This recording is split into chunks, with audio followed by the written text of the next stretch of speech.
I have frequented the Los Padres National Forest in every season for several years now. It's an area encompassing almost 2 million acres along the California coast from Ventura to Monterey, extending inland with elevations ranging from sea level to 8,847 feet.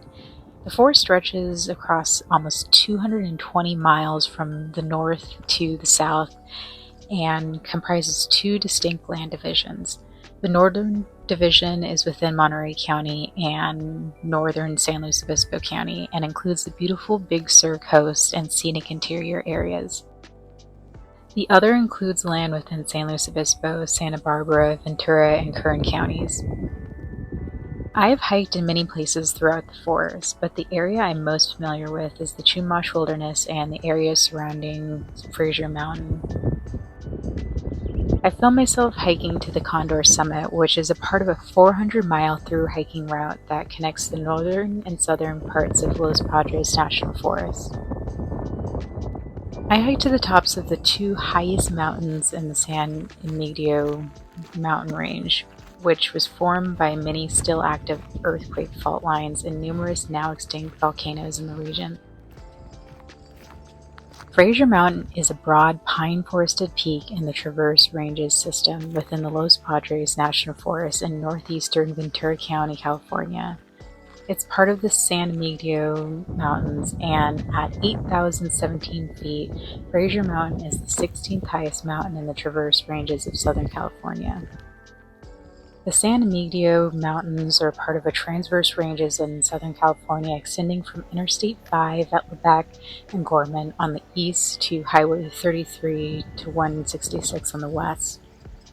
They link the Tehachapi's and Trembler Range and form the southern wall to the San Joaquin Valley. The mountains are the native land of the Chumash people and form the southernmost end of the gigantic horseshoe that extends around a great valley to the north. The valley within the horseshoe was once an inland sea that over time became a freshwater lake as it was slowly cut off from the ocean and began to receive its water only from the rivers of rain and melted snow that ran from the surrounding mountains. These powerful streams laden with sediment soon carved the great interior valley of California, now known as the San Joaquin Valley. As the valley was filled with soil, the body of water within it diminished to shallow lakes at the central and southern ends. A great valley also formed to the east of Gorman, now called the Antelope Valley for the vast herds of antelope that once roamed there. It is a valley about 110 miles long from east to west.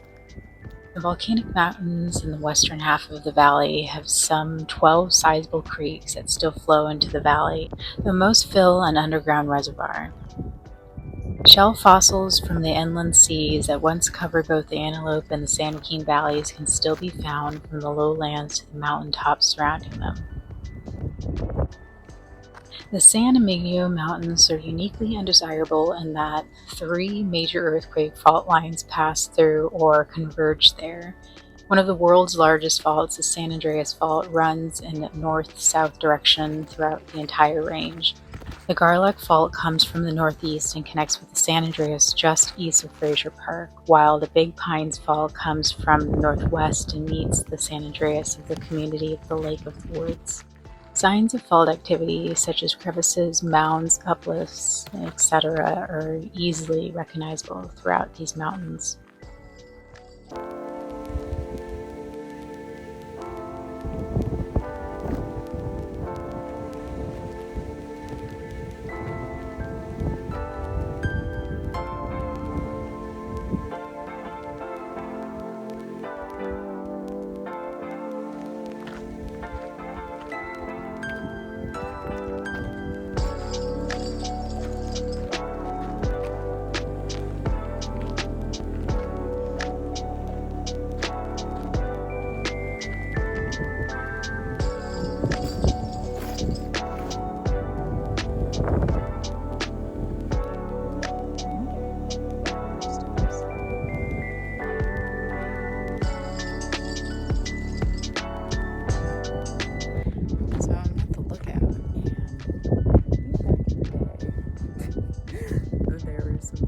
Here, but they're not there anymore, and this thing does look like it's about to fall over, so I know it's not structurally sound, so I'm not gonna go on there, but it's still pretty cool to see.